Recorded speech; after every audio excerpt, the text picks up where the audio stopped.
example, Derek Jensen points out that one of the reasons that civilization is chronic war, and that's an unmistakable datum, it's just true, whereas organized warfare didn't exist before civilization, or before domestication more precisely.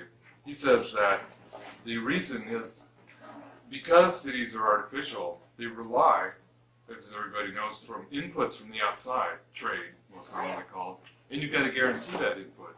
You've got to guarantee that, or people will starve. And that means you have to have arms.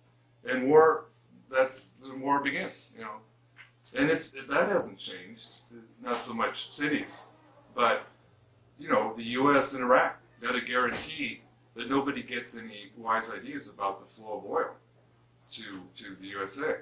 And that's, as we know, I think a chief reason for the attack and invasion and occupation of Iraq. But, we have people, and, people who like to make threats even, embracing explicitly progress in mass society.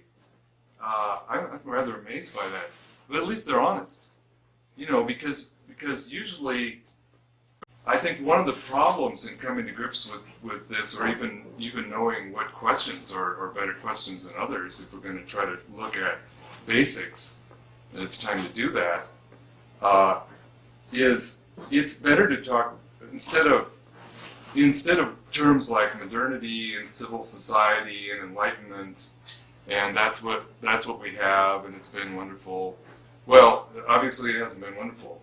All of those promises have not been delivered on. I mean, it's time to notice that. And so I think it's better to use a term like mass society, or even mass production society. This is the technosphere. This is the technoculture, which means industrial society.